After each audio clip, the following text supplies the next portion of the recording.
다 함께 찬송가 288장 함께 찬송하겠습니다.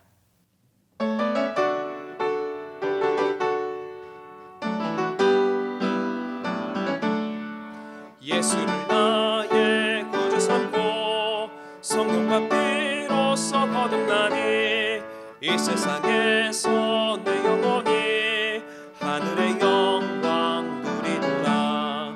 이것이 나의 간증이요 이것이 나의 찬송일세. 나 사는 동안 끊임없이 구주를 찬송하리로라. 온전히 주께 맡긴 내 영 사랑의 음성을 듣는 중에 천사는 왕래하는 것과 하늘의 영광 보리로다. 이것이 나의 간증이요 이것이 나의 찬송일세. 나 사는 동안 끊임없이 구주를 찬송하리로다. 주 안에 기쁨 누림으로 마음의 평강이 잔잔하니 세상과 나는 갈 곳 없고 구속한 주만 보리로다. 이것이 나의 간증이요 이것이 나의 찬송일세. 나 사는 동안 끊임없이 구주를 찬송하리로다. 아멘. 찬송가 542장 힘차게 박수하면서 함께 찬송하겠습니다.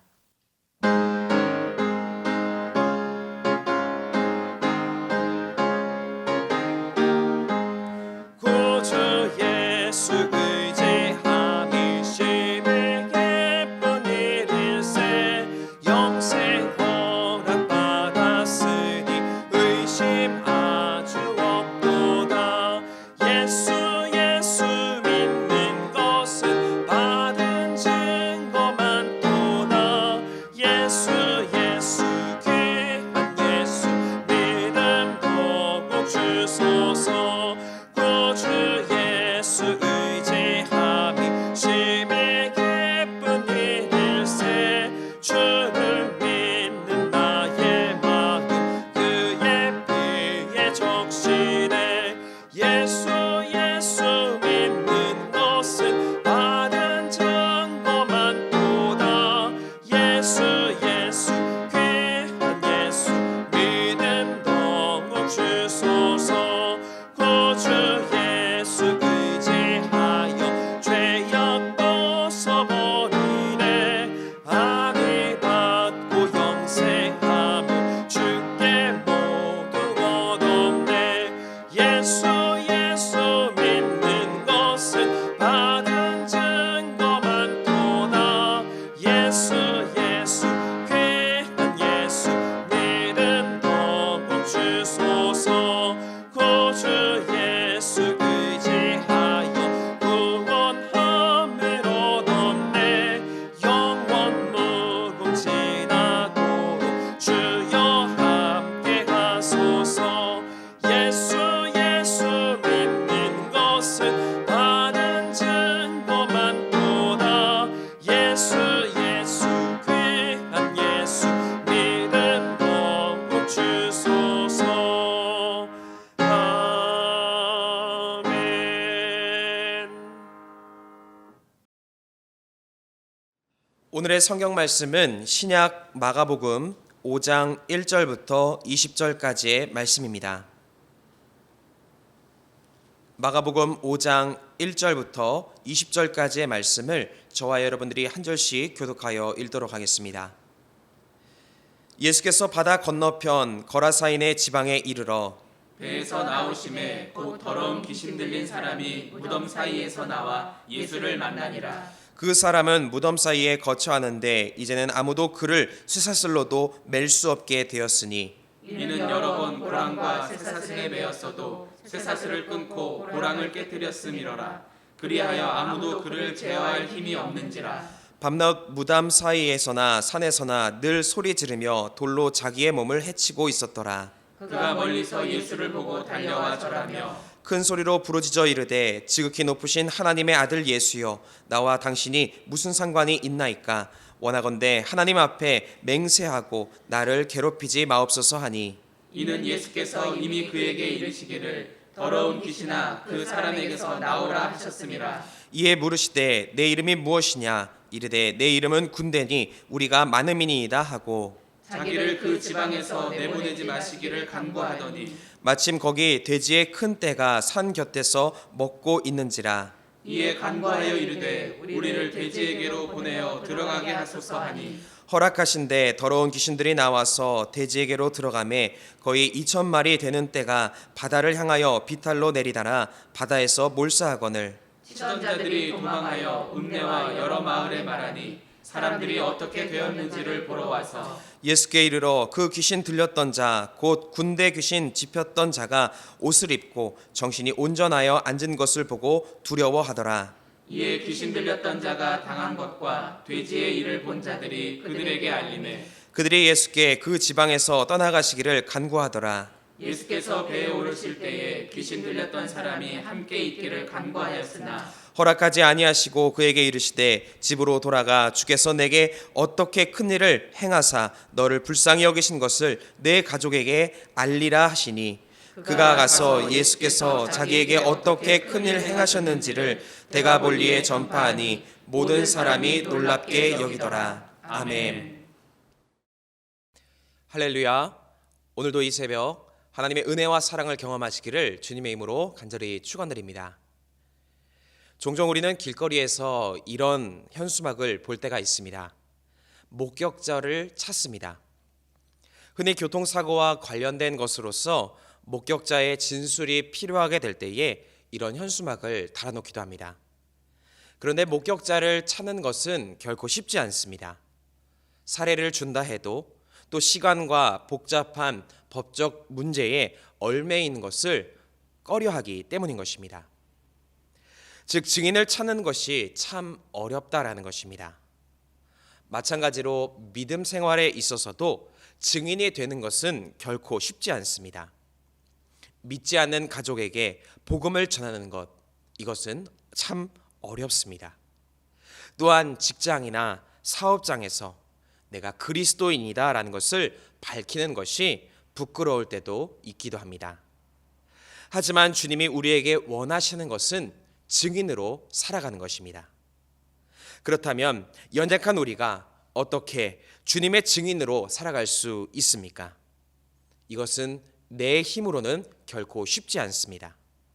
그래서 주님은 우리가 증인된 삶을 살 수 있도록 도움을 주시는 것입니다. 사도행전 1장 8절은 이렇게 기록합니다. 오직 성령이 너희에게 임하시면 너희가 권능을 받고 예루살렘과 온 유대와 사마리아와 땅끝까지 이르러 내 증인이 되리라 하시니라. 주님의 성령이 우리에게 능력을 주셔서 우리가 힘들어하는 증인된 삶을 능히 감당하도록 인도하여 주시는 것입니다. 오늘 본문에는 예수님의 기적의 사건이 나옵니다. 귀신 들린 사람에게서 귀신을 내쫓는 기적적인 사건입니다. 귀신에 들린 사람, 스스로 자신의 몸을 제어할 수 없는 사람입니다. 즉 증인이 되고 싶어도 될 수 없는 상황입니다. 이때 주님은 그 사람에게 도움을 주십니다. 귀신을 내쫓아 주시고 그를 묶인 것에서부터 풀어 주십니다. 이제 그는 자유한 몸이 되었습니다. 그리고 주님은 그 사람에게 말씀하십니다. 19절 말씀에 보면 집으로 돌아가 주께서 내게 어떻게 큰 일을 행하사 너를 불쌍히 여기신 것을 내 가족에게 알리라라는 것입니다.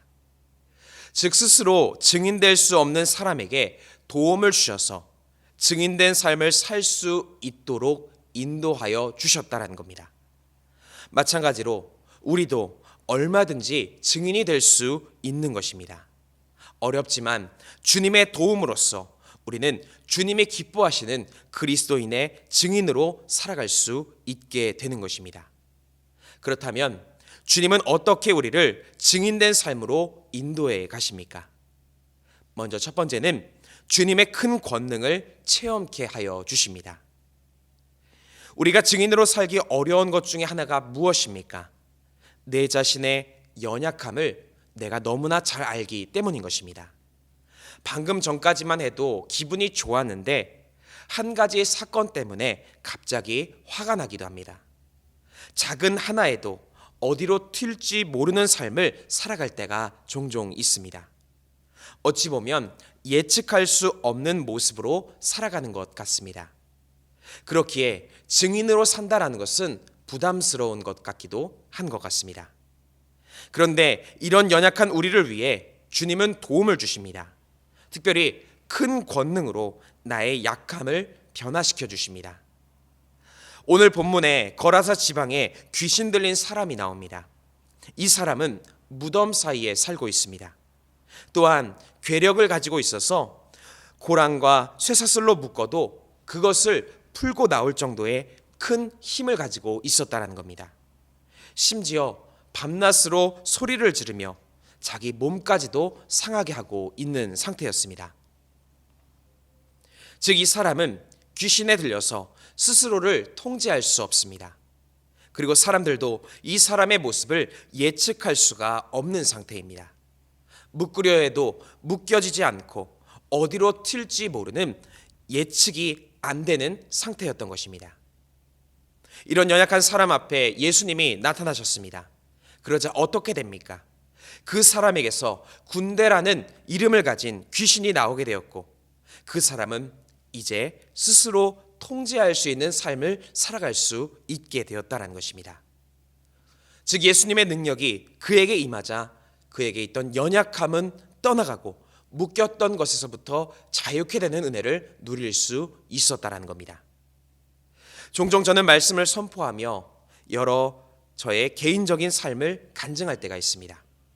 몸의 연약함을 고침받았던 것, 또 삶에서 주님이 부족함을 채워주신 일들을 간증하곤 합니다. 그런데 제가 간증하는 분명한 이유가 있습니다. 그것은 제가 한 일이 아니기 때문입니다. 내가 할 수 없는 일을 주님이 하셨기 때문인 것입니다. 여러분들에게도 각자 간증거리들이 있을 겁니다. 그런데 잘 돌이켜보면 왜 그것이 간증거리가 될 수 있었습니까? 내가 할 수 없는 것을 주님이 해주셨기 때문인 것입니다. 이처럼 주님은 내가 할 수 없던 연약한 상태를 주님의 능력으로 변화시키시고 간증하고 증거하는 삶으로 우리를 인도하여 주시는 겁니다. 그렇기에 증인으로 살기 위해서 가장 먼저 우리에게 필요한 것은 주님의 도움이 절실하게 필요한 것입니다. 내 힘이 아니라 주님의 능력으로 우리는 증인이 될 수 있습니다. 우리는 그저 순종하는 것입니다. 바라기는 주님의 큰 능력을 기대하시고 또 체험함을 통하여서 연약함에서 벗어나서 증인된 삶을 살아가시기를 주님의 이름으로 간절히 축원드립니다. 두 번째로 증거자로 살기를 원하십니다. 같은 것을 놓고도 사람마다 다른 생각을 할 수 있습니다. 예를 들어 여러분은 마스크를 보면 어떤 생각이 떠오르십니까? 어떤 사람에게는 이 마스크가 나를 지키는 것이다 라고 생각을 할 수 있습니다. 또 반면에 어떤 사람에게는 답답하다라는 생각을 하기도 합니다. 같은 것이지만 서로 다른 방향으로 인식을 하는 것입니다. 그런데 우리는 주님의 역사를 경험해도 서로 다르게 인식을 하기도 한다라는 겁니다. 오늘 본문에 보면 귀신을 쫓아내신 그 기적을 목격한 여러 사람들이 있습니다. 귀신에 들렸던 사람, 또 근처에서 돼지를 치고 있던 사람들입니다. 이들은 모두 귀신이 쫓겨지고 그 귀신이 돼지떼에게 들어가서 바다에 빠지는 것을 보게 되었습니다. 그런데 이들의 반응은 전혀 다르게 나타납니다. 귀신이 들렸던 사람은 그 사건에서 예수님의 권능을 깨닫고 예수님을 따르기로 결단을 했습니다. 반면에 돼지를 치던 사람들은 예수님의 권능마저도 두려움으로 여기고 그 동네에서 예수님이 떠나가시기를 바랬다는 겁니다. 같은 사건이지만 한 사람은 증인으로 살기로 결단을 했고 다른 사람은 거부했다라는 겁니다. 그러한 의미에서 우리의 삶을 돌아보기를 원합니다. 주님은 우리의 삶에 매일 은혜로 다가와 주십니다. 어쩌면 기적과 같은 은혜로 내 삶의 연약함을 지금도 쫓아내 주시고 있는지도 모릅니다. 그런데 혹 우리가 그것을 깨닫지 못하고 오히려 주어진 은혜를 떠나보내고 있는 것은 아닌가 생각해 봅니다. 하나님께서 나에게 허락하신 자녀를 바라볼 때 하나님께 대한 감사를 고백하고 증거하는 것이 아니라 오히려 이 자녀 때문에 염려하고 근심하고 있지는 않으십니까? 혹시 내게 주신 귀한 직분을 감사함으로 여기며 주님을 증거하고 있는 것이 아니라 오히려 그 직분을 부담스러워하고 있지는 않으십니까? 본문 19절 말씀은 이렇게 기록합니다. 집으로 돌아가 주께서 내게 어떻게 큰 일을 행하사 너를 불쌍히 여기신 것을 내 가족에게 알리라. 주님이 허락하신 큰 일, 그것을 기억하며 주님을 증거하는 삶, 이것이 주님이 우리에게 원하시는 모습이 되는 것입니다.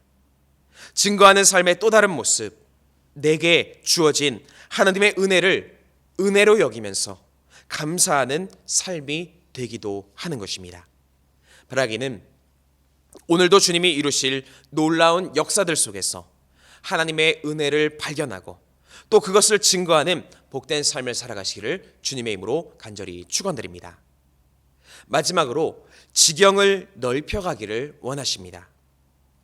좋은 소식은 한 곳에 머물지 않습니다. 점점 넓게 퍼지게 됩니다. 마찬가지로 복음은 한 곳에 머물지 않습니다. 점점 더 퍼지고 확장되는 능력이 있는 것입니다. 또한 증인된 삶도 이처럼 점점 넓게 퍼져갈 수밖에 없다라는 것입니다. 오늘 본문도 이것을 기록하고 있습니다. 본문 1절 말씀에 보면 오늘 사건이 일어난 장소를 거라사라고 소개합니다. 그리고 마지막 20절 말씀에 보면 귀신에게서 벗어난 사람은 데가볼리에 가서 자신에게 일어난 일을 전파했다라고 기록을 하고 있습니다. 즉 거라사에서 일어났던 일을 데가볼리에 전파했다라는 겁니다. 여기서 데가볼리란 10개의 도시라는 뜻으로서 10개의 도시를 통치하는 지역을 말합니다. 어떻게 보면 노원구와 같습니다. 그리고 거라사란 데가볼리의 10개 도시 중에 하나의 도시였습니다. 즉 노원구 안에 상계 10동과 같은 곳입니다. 다시 말하면 상계 10동에서 일어난 일을 노원구 전체에 가서 전파했다라는 것입니다. 주님을 증거하는 일이 점점 확장되었다라는 것을 말씀하고 있습니다. 마찬가지로 우리도 증인된 삶을 살 때 우리는 점점 그 영향력을 전하는 삶을 살아가야 하는 것입니다. 내 가정에서 일어난 일들을 넘어서서 내 주변 사람들, 직장, 사업장, 또 거래처 등 점점 영역이 확장되어질 수 있어야 한다는 것입니다. 그러한 의미에서 내가 가정 안에서 하는 일은 앞으로 우리의 사회를 바꾸는 놀라운 하나님의 역사가 될 수도 있다라는 것입니다. 그렇기에 내 가정에서부터 증인된 삶을 잘 실천해 나아갈 때에 거친 세상이 주님의 선한 능력으로 치유케 되는 은혜가 임하게 되는 줄 믿습니다. 바라기는 각자의 삶의 자리에서 최선을 다하시고 이를 통하여 점점 지경을 넓혀 가시는 복음의 능력을 체험하시기를 주님의 이름으로 간절히 축원드립니다. 함께 기도하시겠습니다. 사랑과 은혜가 충만하신 하나님 참으로 감사드립니다.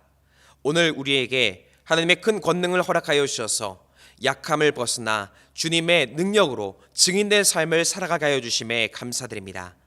주님의 명령에 따라 땅끝까지 복음을 전하는 일에 최선을 다하게 하여 주시옵고 점점 그 지경이 넓혀감을 통하여 주님의 이름을 더욱 높이는 거룩한 삶을 살아가게 하여 주시옵소서. 오늘도 주님 앞에 정성 모아 귀한 예물을 드린 손길이 있사오니 이 예물을 기뻐 받아 주시옵고 드린 손길 가운데에는 한량없는 은혜와 축복으로 채우시고 인도하여 주시옵소서. 오늘도 주님께 간구할 때에 하나님 우리의 삶의 변화의 역사를 일으켜 주시고 또한 응답하여 주시옵소서. 모든 것 감사드리며 우리 구주 예수 그리스도의 이름으로 간절히 기도드립니다. 아멘. 하늘에 계신 우리 아버지여, 이름이 거룩히 여김을 받으시오며 나라가 임하시오며 뜻이 하늘에서 이루어진 것 같이 땅에서도 이루어지이다. 오늘 우리에게 일용할 양식을 주시옵고 우리가 우리에게 죄 지은 자를 사하여 준 것 같이 우리 죄를 사하여 주시옵고 우리를 시험에 들게 하지 마시옵고 다만 악에서 구하시옵소서. 나라와 권세와 영광이 아버지께 영원히 있사옵나이다. 아멘. 이 시간 함께 공동의 기도 제목을 가지고 함께 통성으로 기도하겠습니다. 먼저 주신 말씀에 의지하여 기도하겠습니다. 또한 사순절을 맞이하여 우리의 믿음이 주님이 기뻐하시는 거룩한 믿음이 될 수 있도록 함께 기도하겠습니다. 또한 나라 민족을 위해서 기도하실 때에 이 땅의 평화와 안정을 위해서, 질병의 종식, 또 대통령과 위정자들을 위해서 함께 기도하겠습니다. 또한 교회를 위해서 함께 기도하실 때에 사랑으로 세상을 치유하는 교회가 될 수 있기를 함께 기도하시고, 특별히 다임 목사님의 신혼의 강건함을 위해서, 또 교회 학교와 청년부의 거룩한 부흥을 위해서도 함께 기도하겠습니다. 또한 우리 가정과 개인을 위해서 함께 기도하시고 또 이웃을 위해서 함께 중보하실 때에 어려움 가운데 있는 환우들을 위해서 함께 기도하겠습니다. 이 시간 함께 기도하겠습니다.